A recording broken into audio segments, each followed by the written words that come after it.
And then the position on the bike, I like to kind of sit a little bit upright on my bike when I'm climbing, kind of sit a little bit closer to the front of the saddle, and then actually sitting up, like with my upper body kind of sitting up.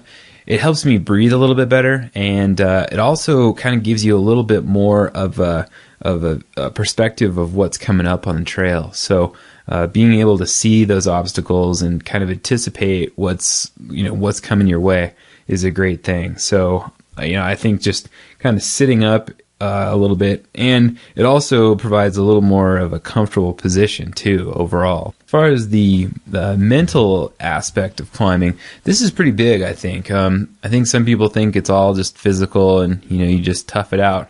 But part of toughing it out is that whole mental thing, and I think a lot of sports, there's a lot of a sort of mental mindset thing that you need to keep in mind.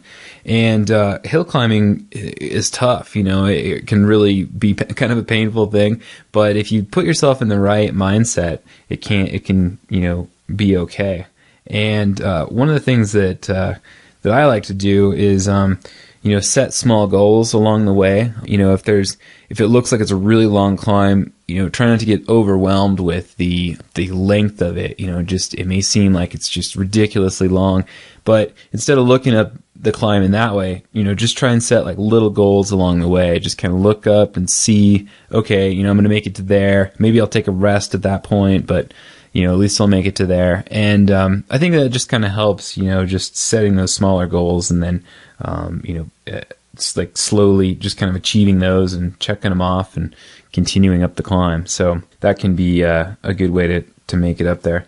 And then another thing too that I've found is, on a difficult trail, when you see some really nasty obstacle, in some cases you may know that it's just not going to happen, but it just never hurts to try. And I still kind of surprise myself by, kind of pushing the limits on trying to climb over these obstacles. And I think that, that it's always worth a shot. It may not come through for you, but who knows, when it does, it's really pretty cool. So I always try and, challenge myself a little bit by at least giving it a shot and trying to make it stick as much as possible.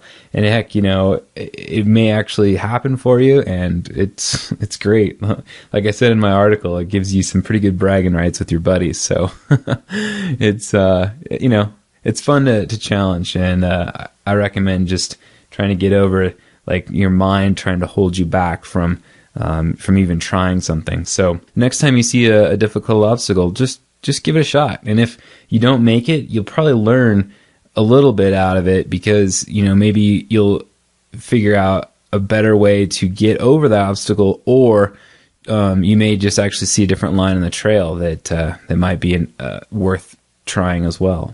So that actually kind of ties into picking a good line, and that's the next one I wanted to cover. And in general, some of these obstacles are going to slow you down and interrupt your momentum, or maybe even just stop you on the trail, because you just can't, you don't have the energy to get over it. So trying to pick a good line and find the easiest path so that you can conserve your energy as much as possible is a good way to go. Now there's an exception, and that is if you're weaving all over the trail and you're trying to find that perfect line. Sometimes that can be a waste of energy, because you're literally just you're covering more ground on the trail than you need to be. So I think there's sort of a happy medium between the two. So you'll have to probably do some trial and error to kind of see what works best for you. But and in some cases there may be an obstacle and it's kind of hard to get over, but it beats the alternative of going way around. So definitely just kind of try, different lines and see which works well for you. So, that can help save some energy too. And then, as far as the exceptions to the rule, this is mainly, sort of focused on geared mountain bikes, that have multiple gears. Now, if you're riding a single speed, there's a few different ways to sort of tackle the hill climbing thing, and that may be another something that I get into later. But there are definitely some similarities, but single speeds can be difficult to there's a little more of a strategy to conserving your energy and really, going hard when you need to on a single speed. But that may be something I get into later. So, but yeah, I mean, there's some tips for you. Basically looking at, your gearing, the sort of saving your energy, positioning yourself on the bike properly, having the right sort of mental mindset for it, and picking a good line. And I think that, if you kind of implement a few of those things, you'll notice some improvements on hill climbing. So, well, I hope those quick tips help, and we'll get right into the featured trail review.